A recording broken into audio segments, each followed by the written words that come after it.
I'm Stephanie Walker, Director of the Office of Challenge Programs at the National Endowment for the Humanities, or NEH. I'm delighted to officially start our open house event.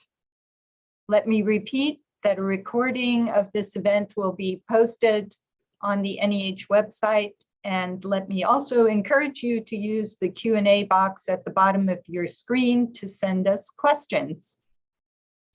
It's my pleasure now to ask the chair of the National Endowment, Shelley C. Lowe Navajo, to offer her greetings. Shelley, go ahead. Thank you, Stephanie. Yat she Shelley Lowe Yanashia, Belagana Nashlen, Anastasia Tachini Bashachi, Belagana Dashache, do Trabaha Dashanala, Locantiel de Nasha. Good afternoon, everyone. Welcome and thank you for joining us today. I want to give a special thanks to the Reynolda staff for participating in today's open house and to our NEH staff from the Office of Challenge Programs, the Office of Communications, and the Office of Information Resource Management for organizing this information sharing event. The purpose of this open house event is to provide an opportunity to broaden access to NEH funding opportunities by highlighting a successful project to show that NEH awards are within the reach of organizations of all sizes and locations, not just large institutions or those in major cities. Our informal visit to the Reynolda House Museum today is meant to answer questions in order to help lower barriers to applying for NEH grants and to make the endowment more approachable. Through this firsthand look at how the Reynolda House Museum developed a successful project, attendees will get some helpful tips about how to be successful themselves and learn about potential pitfalls. In 2018, the Reynolda House Museum of American Art was awarded an Infrastructure and Capacity Building Challenge grant from the National Endowment for the Humanities to replace the 100-year-old roof of the historic structure. The new roof is both beautiful and practical, and it represents best practices in historic preservation and provides long-lasting protection of the house and the art treasures inside it. NEH infrastructure grants like this one to Reynolda House are transformational and have a long-term impact. I look forward to learning more about their application process, and I want to once again thank the staff of Reynolda House for sharing their experiences with us today. Thank you, Chair Lowe, for those words. Next, I would like Allison Perkins, Executive Director and Associate Provost for Reynolda House and Reynolda Gardens, to say a few introductory words.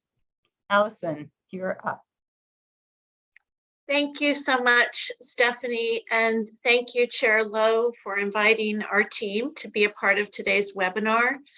I'm particularly grateful to Tatiana Osama as our Senior Program Officer at the NEH and for her guidance and support in our project. As Chair Lowe said, this project was truly transformational for our institution, and we are so grateful for the challenge grant and the funding from the National Endowment for the Humanities in making this project possible. We were guided through every step from the application to the award phases, and we learned a lot in our process, and we're delighted to be with you today to share our experiences and hope to inspire many of you to approach this opportunity through the NEH. Thank you so much, Stephanie.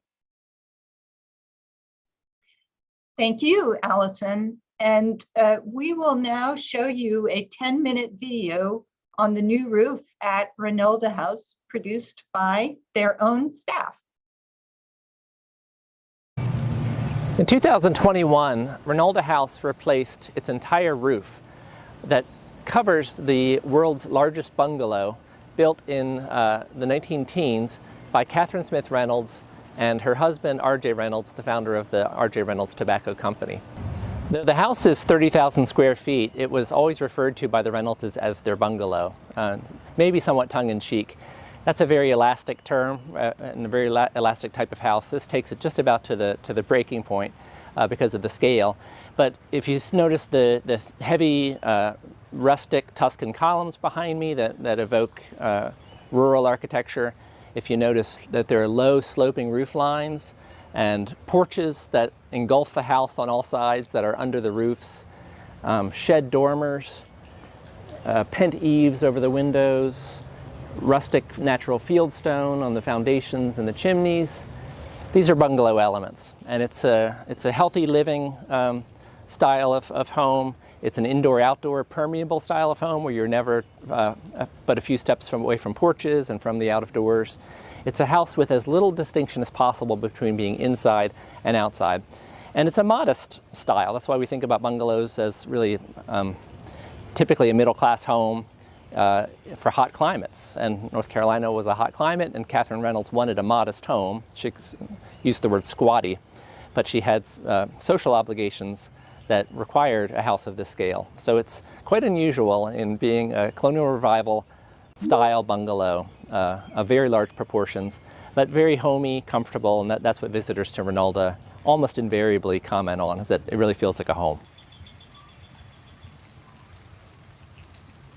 The roof had shown some signs of deterioration in its second century, and Reynolda House engaged with Joseph K. Opperman, preservation architect, to analyze the materials of this roof and to consider whether a partial replacement of the clay tile or a complete replacement with new tile was called for. So in 2018, a series of examinations, materials testing, and condition assessments were undertaken to see whether the tile itself was of a strength and of a moisture content to really protect this museum and its premier collection of American art for another 100 years.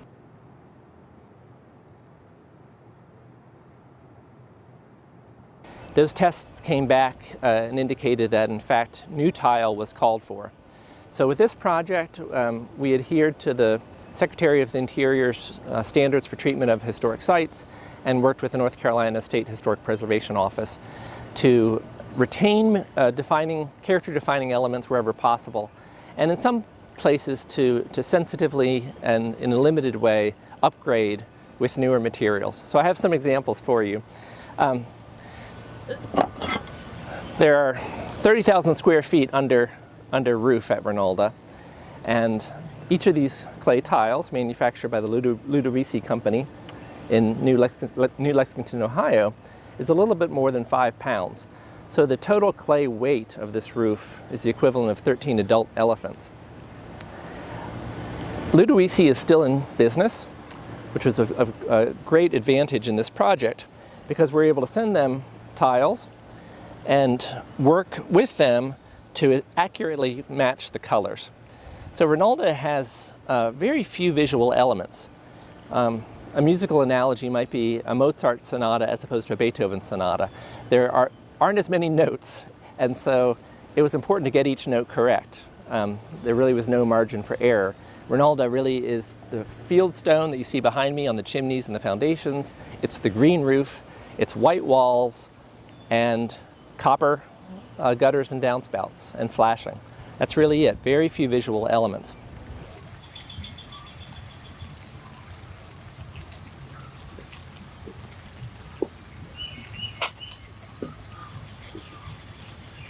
And so you can tell that there are more than one shade of green. The architect of Reynolda was a Philadelphian named Charles Barton Keene, who made his name designing country houses along the main line of Philadelphia and on Long Island in New York. And he told the Ludovisi Company that he wanted 3 shades of green: a light green, a medium green, and a dark, dull green. We discovered that really there was no way to pick one of each of these shades because there was so much variety, even within the light, even within the middle, and within the dark, dull. So the Opperman architectural firm worked with the museum and our board to come up with a mixture of colors that from a distance reconcile into this harmonious, subtle shade of green, which really is not only the characteristic of this house, but of all the buildings in Reynolda are of this shade of green. And the company was able to match those 3 ranges but also to provide a misting color process. So they actually mist over the batch of each color to create a kind of blending and more variety within each of the shades. So you see that the size is more or less equivalent. They are slightly heavier because you can see more ribs across the back. So any repair that's happening on the roof and anybody that needs to walk on the roof is less likely to break the tile. The other design difference, whereas this is perfectly 90 degrees squared off in the front, the new tiles are slightly rounded. It's a slightly oblique angle just to further wick water away. So it's a time-honored, handcrafted technique, just clay, like they've been making roofs for many centuries, but they're still making some subtle improvements. Also in the testing process, we looked at the 5 major chimneys, huge chimneys at Reynolda, to see whether they needed to be disassembled and reassembled. These are not block constructed chimneys clad in stone. They're the solid stone chimneys. And the good news was the Portland cement that was used in 1916, 1917 has held up fairly well. So the materials and the thoughtful design of this house really have made it a house for the ages. So the chimneys simply needed to be repointed. The copper gutters, downspouts, and standing seam elements were all replaced during the project. And some places where there is a contemporary membrane, a TPO membrane, were also replaced. And one example is this roof, which was originally a rooftop garden, the whole length of the 100-foot central block of the house. So the Reynoldses and their friends could come up here for nightcap or to just take in the scenery of this 1,000-acre model farm, of which the bungalow occupied the very center. When in the early 1990s an HVAC system was introduced, this roof level was brought up as a ballast roof with an air conditioning unit below it.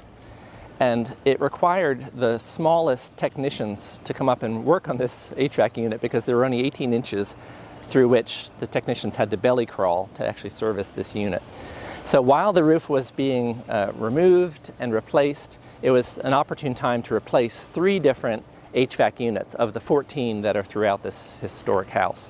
So there are 3 that were up in the attics, and they were all replaced. So that brought the project budget up to $4 million, and it required temporary climate control coming in through windows in former bedrooms that are now staff offices.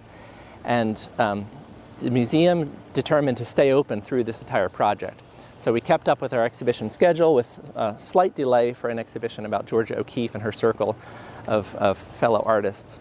But one by one, the units were replaced, and actually not only are more accessible now for repair and for maintenance and for just routine checks, but there's also a much higher degree of zoning and control of the new systems.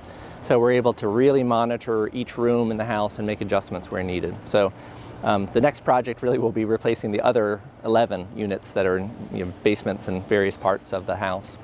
So this was a 6-month project. We began in July of 2021, having been delayed exactly a year by the pandemic, and finished in December of that year. So on budget and all made possible by the NEH Infrastructure Challenge Grant that then was met by this community and the state of North Carolina.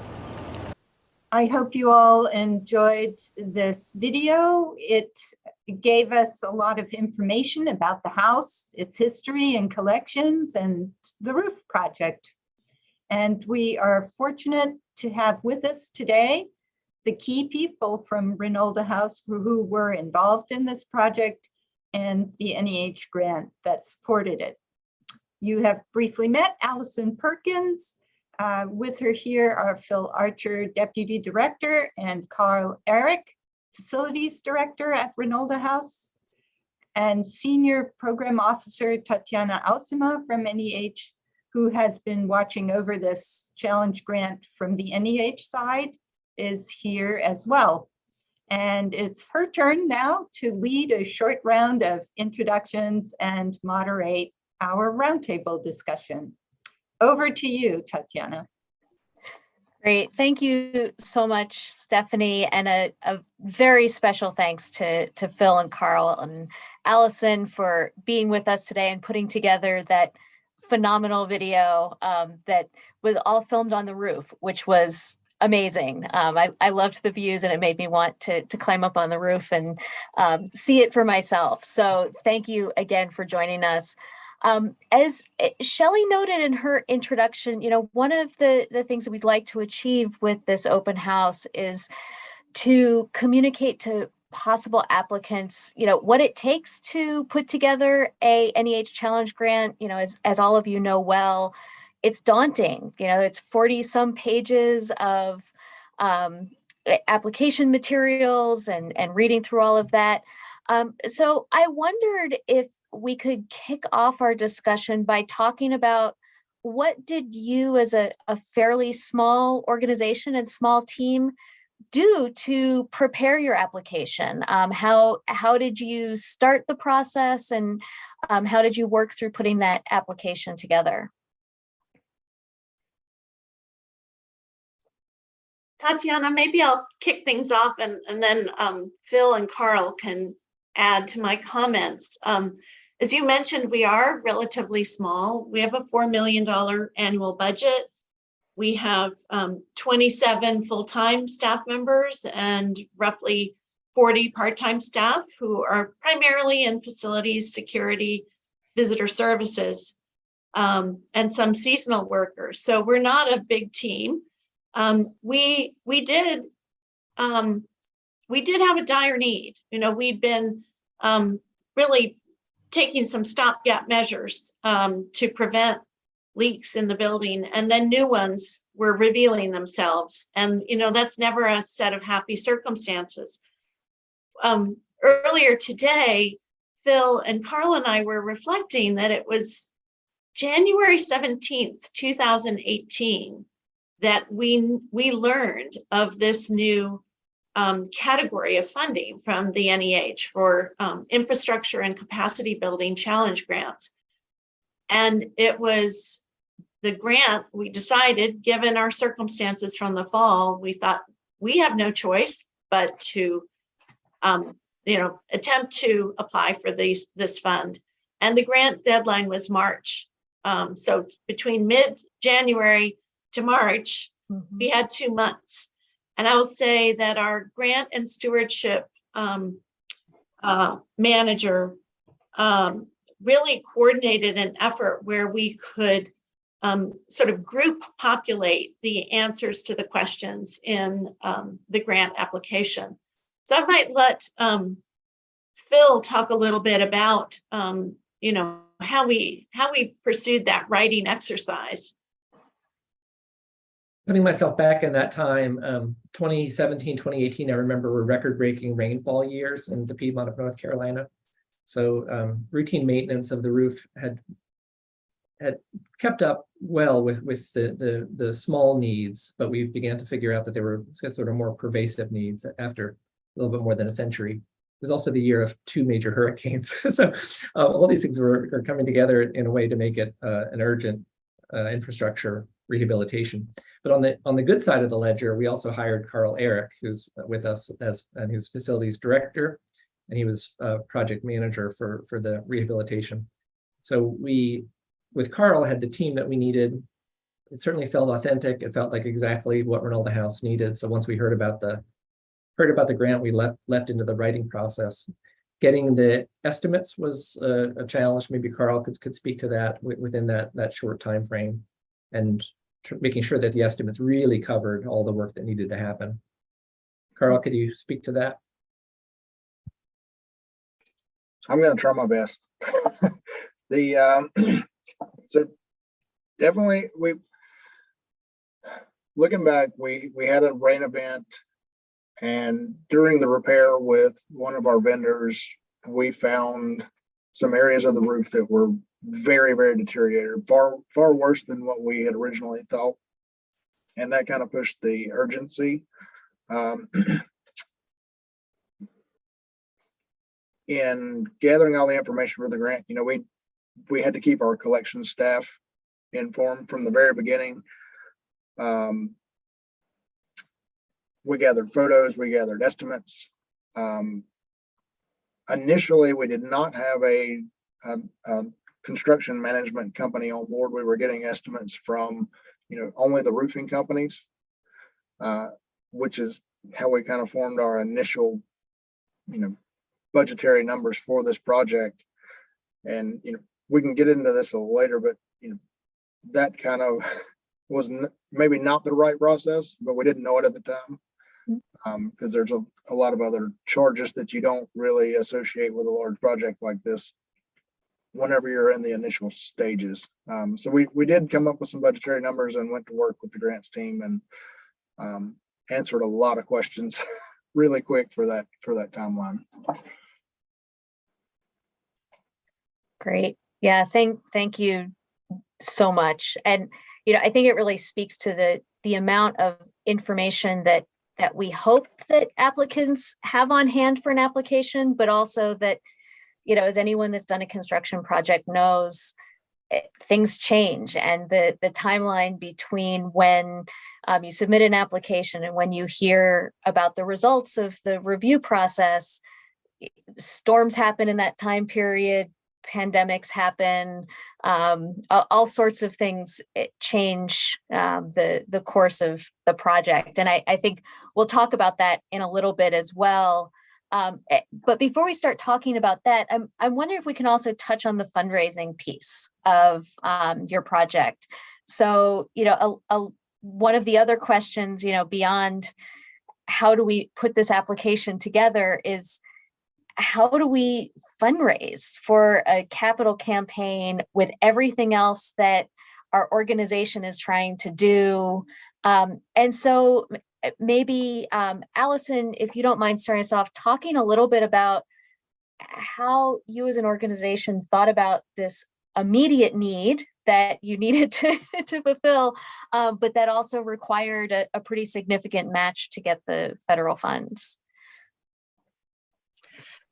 Yeah, the fundraising piece was incredibly important. And, you know, we had just celebrated, you know, we were in the process as we applied for the grant, we were celebrating our centennial year at Reynolda. So the centennial of the bungalow and the completion of Reynolda as an American country estate was top of mind. And so we had been in active fundraising mode, and we had to turn to donors and specifically to our board to say, we've got this immediate need and this is essential. So the good thing about that timing is that we had spent a good 2 years preparing for the centennial, reminding everyone why this institution is important, reminding everyone of the collections that we have, and that these collections are protected by this roof and our newer building.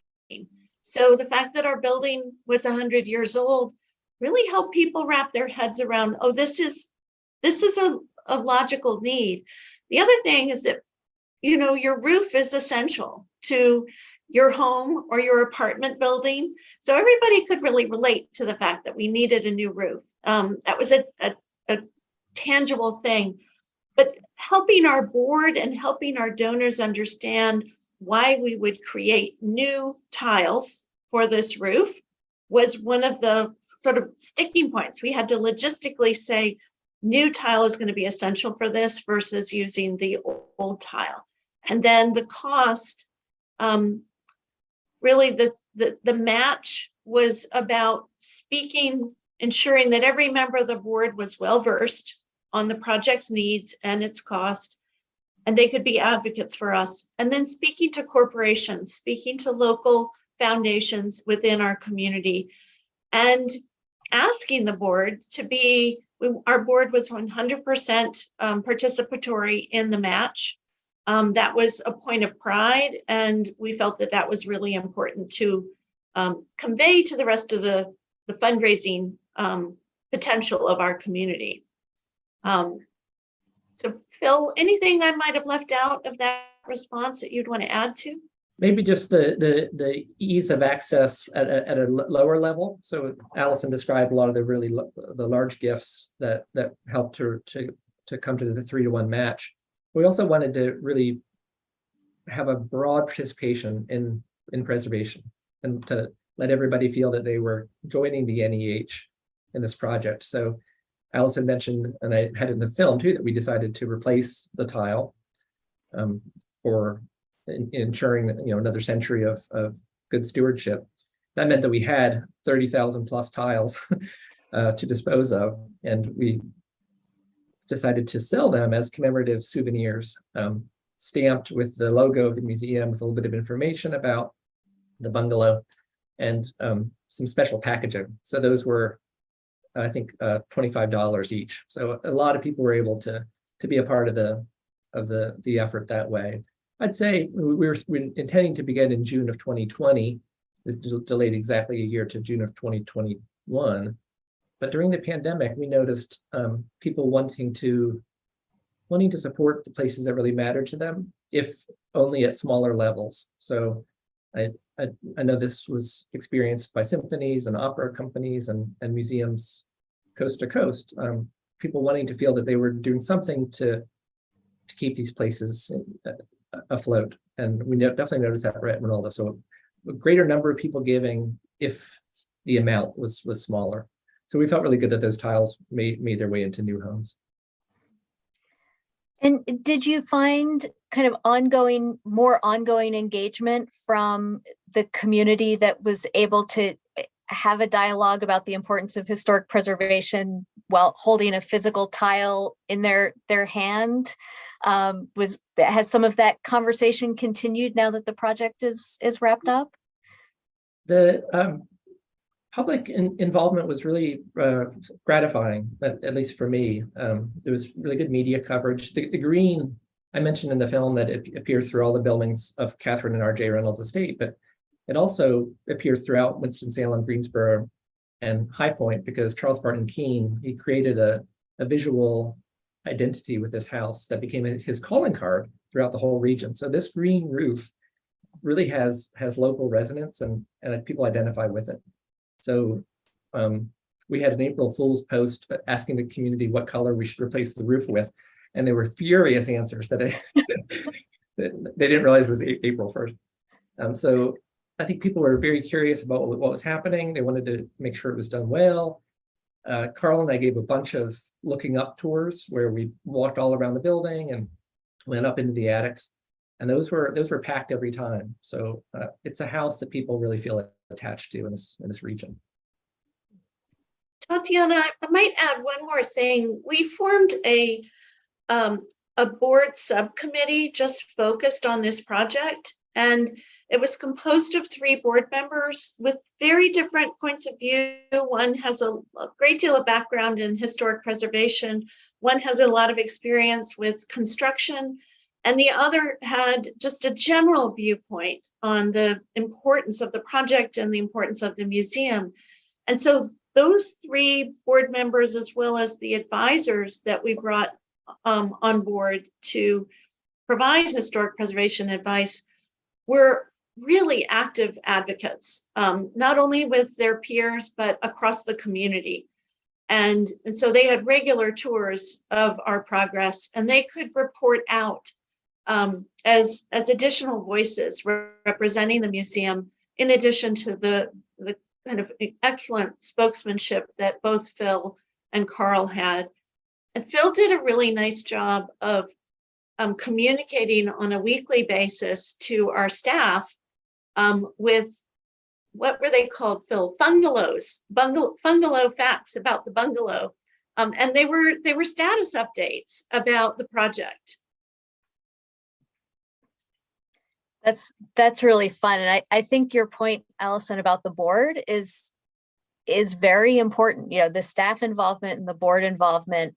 I would say from a program point of view, looking at projects that have been successful, so many of them have this deep board and staff engagement beyond just the core staff and board members that might be working on the fundraising or the day-to-day operations, but getting the education staff and, you know, all of the front of house people to be on board with the project, and to have the board members out there as ambassadors.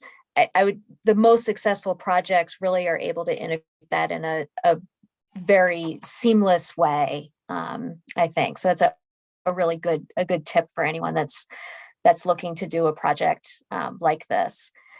So I want to make sure we leave plenty of time for questions as they come up.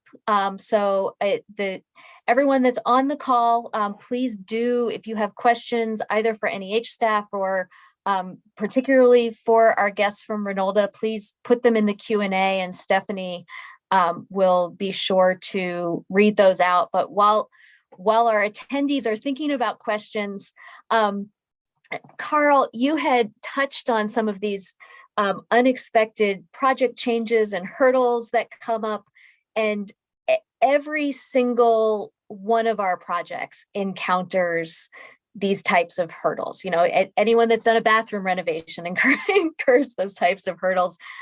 So Carl, especially, I was wondering if you could talk a little bit about how you navigated them, both in terms of project management, but also you know, working with NEH as the project changed over the course of a couple years.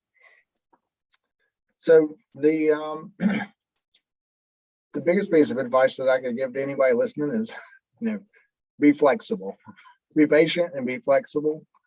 You know, I was sitting here thinking about kind of some answers to this question and how things would happen. And we would sit down in these meetings, and the contractors and the architects and engineers, you know, we would sit down and we would come up with a plan, and this is how we're going to do it.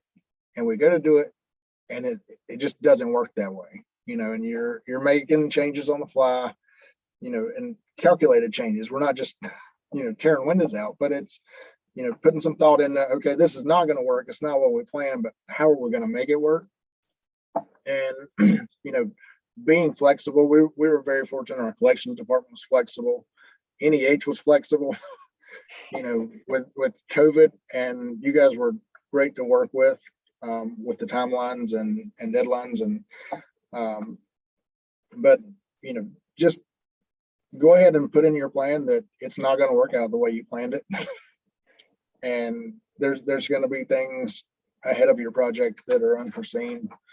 You know, we had I know we didn't want to get into too much of this, but we did have an HVAC portion to our project, not just the roof. And, you know, trying to keep the schedule for the mechanical piece working at the same time as where the roofers were at, you know, trying to have some flexibility with that was a challenge. And like I said, going back to the NEH project, the NEH side of it with the COVID delays and our timelines, you know, I don't know how else to say it. There's no way to plan for any of this. But fortunately, you know, we were able to work with the timeline as far as the scheduling. We're closed in January, typically every year for maintenance and other things. So we were able to get it done pretty much in the timeline that we originally anticipated. The roof was finished significantly earlier. Phil, if you want to add on to anything, help yourself. I wish we could speak to ourselves back in 2018 with the wisdom that we have today that I'm hearing from Carl. Anything I would add is you can expect that any kind of infrastructure project is going to create a lot of additional stress on the staff, you know, no matter how much communication is focused on. So, you know, the North Star of sticking with your mission, everybody will understand the reason for the project, but it just layers on so much additional stress. So the advice I would tell myself back in those days is just ease up on the program during the time that you're undertaking or tackling a big project. Like the exhibition that I mentioned in the film that we delayed. Everybody understood why we delayed it. Just, you know, some work around the chimneys wasn't done. There was a chance that water could intrude. but we had to undo a lot of work in terms of scheduling that show. We really would have been better off just easing back a little bit on how much we wanted to accomplish during those 6 months. That's really, really good advice. Stephanie, are there questions in the chat that we should address at this point?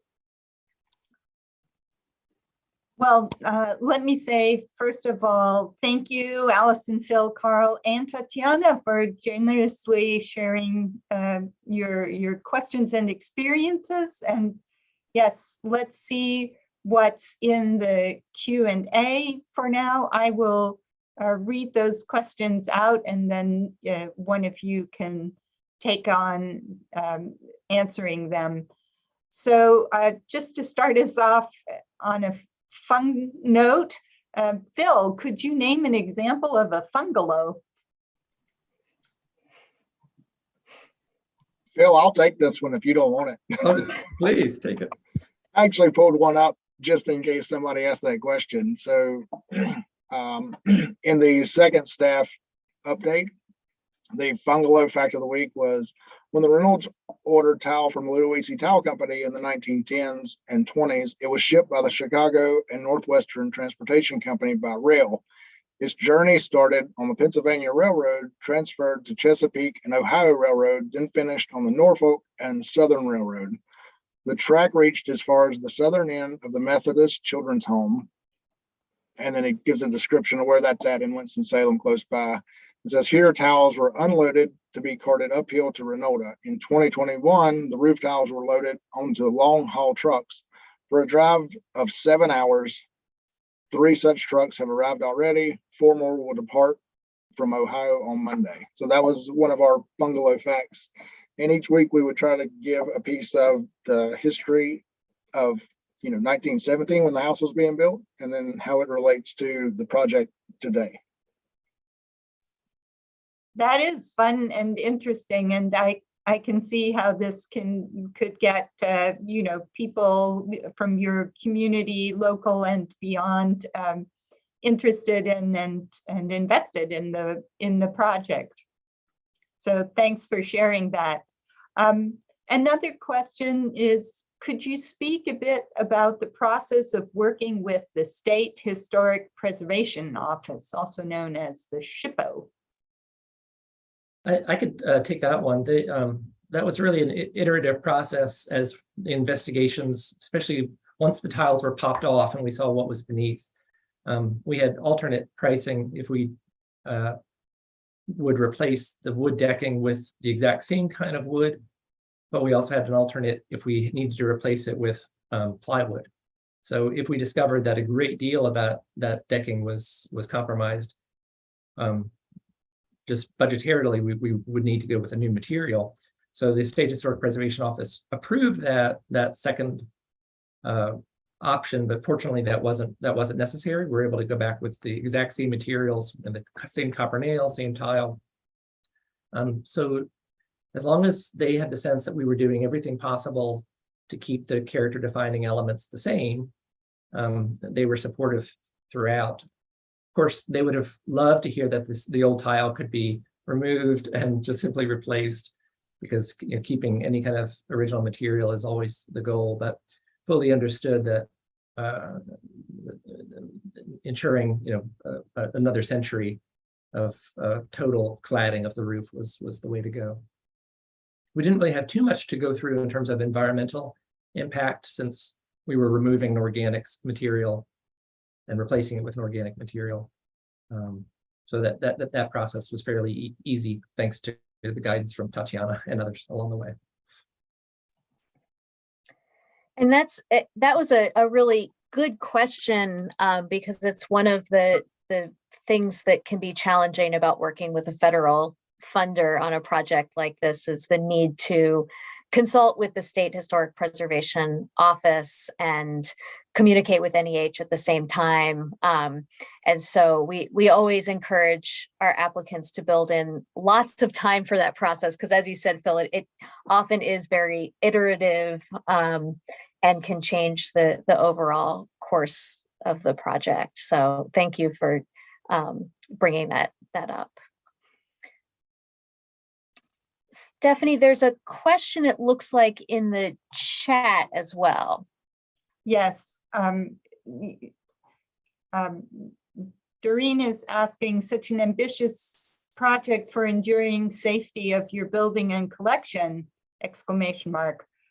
She would love to hear more about your programming future, especially to achieve diversity and inclusion of your community. This isn't, I will add to it, to this, specifically related to this project and grant, I imagine, but if anyone would like to respond. I'm happy to. I will say that we have been on a journey in the past 2 years, building upon our past efforts to be more inclusive of our broad community here in Winston-Salem. And Reynolda's had a long history going back to the earliest decades of the museum in the 1970s and 80s, of bringing in living Black artists. Romare Bearden and Jacob Lawrence were both artists who visited Reynolda and were even interviewed in our historic spaces by none other than Maya Angelou. This year, for this full year, our archivist, Barry Helms, has organized an exhibition called Still I Rise, the Black Experience at Reynolda, which really punctuates that history, and going back all the way to the earliest decades of Reynolda as a family home, not only a family home for the wealthy Reynolds family, an important industrialist family in Winston-Salem, but also the people and families who lived at Reynolda and worked at Reynolda. So that this exhibition chronicles the stories of Reynolda's embrace of its diverse past. And it happens to be funded by the National Endowment for the Humanities, which is why I mentioned it.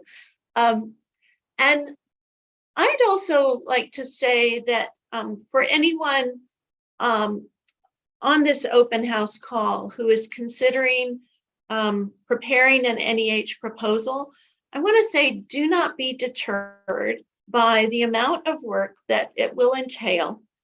Reynolda House had worked on a couple of projects and narratives to the NEH, and we didn't get funded. But this infrastructure grant was our first NEH proposal that was funded. It's also the largest federal grant we've ever received as an institution. And when I say, it may take a couple of tries to have a successful proposal. Number one, always call your calling office, your program officer in advance and vet your idea. Talk about it because they're going to be your best guide.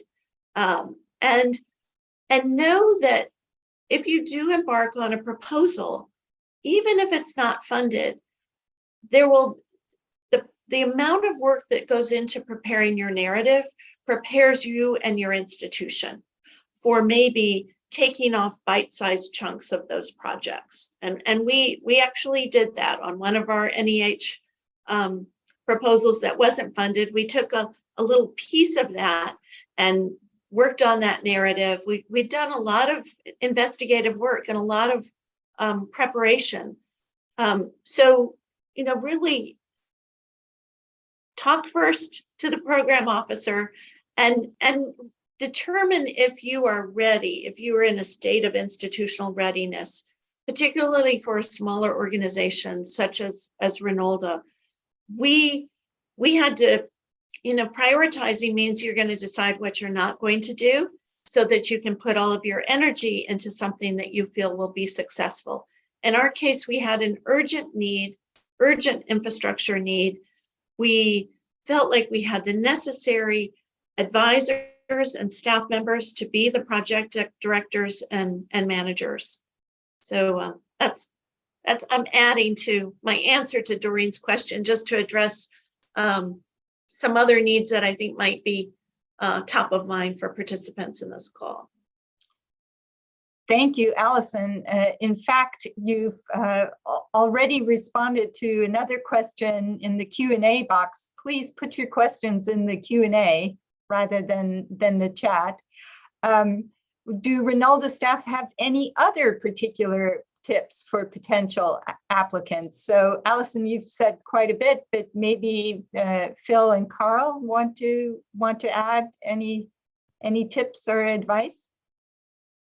I'll second Allison's advice to call the program team to see if there's alignment. I think this speaks to a question that was put in directly written to the hosts, which is why did Reynolda House try for the infrastructure and capacity building as opposed to another grant? So that nobody at the NEH or any federal agency wants to see time and energy expended on something that's misaligned. So that early conversation was essential. We also decided, and this may not be relevant for every participant listening in, but for some it may be, we decided to bring on a construction manager at risk as opposed to putting the project out for RFPs. So we put out a proposal for construction companies to come on as construction managers at risk, which means that they're part of the process through design, through scheduling, through detailed budgeting. And there you're looking not for the lowest price, but for the greatest degree of trust. And so we had familiarity with a construction company that has done a lot of work at Wake Forest and Salem College here in Winston-Salem, and they're used to working in tight sites where the program has to remain ongoing, like a college or a university or a museum. And I'll say that it does raise your overall budget to do that. But the assurance of safety and of compliance and of staying on schedule and on budget once the budget is finished, even though it rises a little bit, but you just have so much more peace of mind with that approach, as opposed to working with the architects to get to construction documentation or design documentation and then put it out and choose the company with the lowest possible estimate. I'm going to piggyback a little bit on what Phil said and say, don't look at your lowest bid. It's not always the best bid. Make sure that you pick a vendor or contractor that best suits, your organization's needs. That vet them well. Use someone that you trust. You should always plan to have ample contingency money, built into those contractor fees. Make sure that they've got plenty of builder's risk insurance, because doing this project, one thing we realize is I don't think any of us really grasped the amount of insurance that we had to add for this project and the cost associated with the project just for insurance.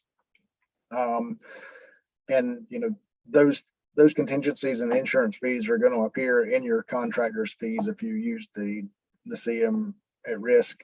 The other piece of advice that I would give you is, don't resist the temptation to underestimate your expenses. You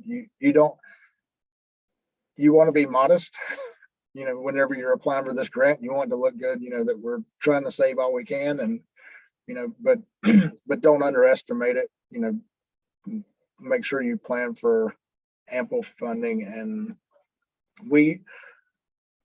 I do think that if I had it to go back and do again, I wish we had more time rather than the 2 months to work on it as far as gathering prices and estimates.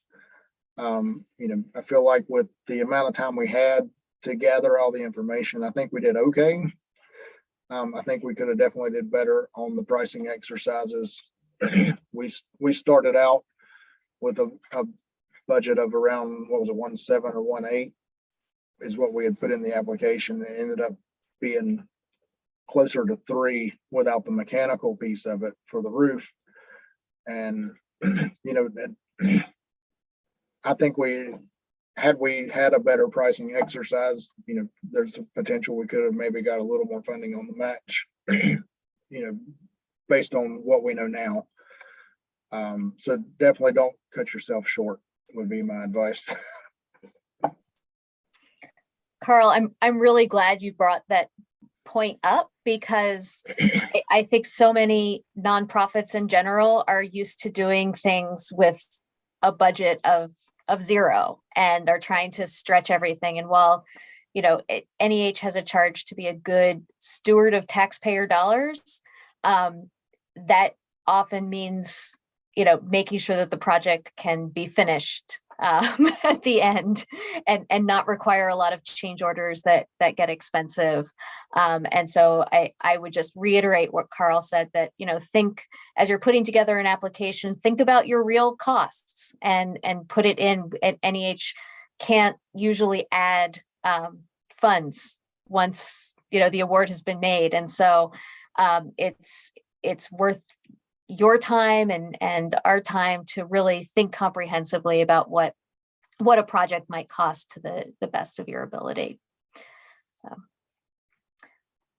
Stephanie? Yes, just to wrap things up, I was going to ask Tatiana actually to say a little bit more in this context. While of course it's the applicant comes to us with a proposal, we've just heard and we've all experienced it, how unexpected things happen and the project may well change or evolve. And Tatiana, do you want to say a little bit, just briefly, something about how NEH handles requests to change when the scope of the project changes? Sure. Each construction project is a little bit different, and all the circumstances, even if they're global circumstances like a pandemic, the way they impact a project, is different depending on the location and the staff and where the project is. But the biggest piece of advice is to stay in communication with NEH early and often. There are many things that we can do ahead of time if we see an issue coming to work with you to change the scope, to change the budget. It's much harder to do retroactively. If you've already changed the project, you've already signed something with a contractor, that puts our recipients in NEH in a difficult spot. But if we know early, we're happy to jump on calls with contractors, state historic preservation officers, board members, community members, whatever helps achieve consensus and move a project forward. We're happy to facilitate that. But we do ask that you remain in communication with us. And if we establish that relationship early, we read drafts. I think Phil and Carl and Allison all have said, to reach out to the program officer. We're happy to learn about the project early to help identify which program is the best fit. There was a question about why Reynolda decided to go with infrastructure and capacity building versus sustaining cultural heritage collections, which is a program run through preservation and access.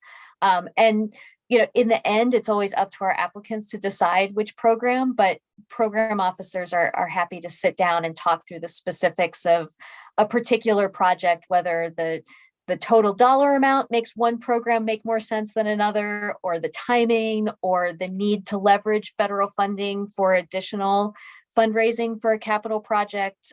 We're always happy to be a sounding board for that as well. So, I think I probably speak for a lot of my colleagues that we very much value the relationships that we develop with our recipients over the course of these projects.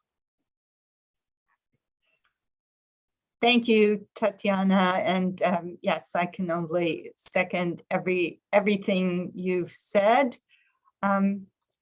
At this point, we're at time. So thank you very much once more to all the participants, panelists, attendees. I hope this open house gave you some insight into the kinds of projects NEH infrastructure grants can support, and what you might think about as you consider a possible application.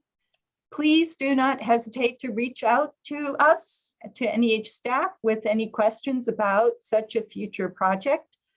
We will leave our contact information up on the screen for a minute longer. But again, thank you and goodbye to everyone who was here.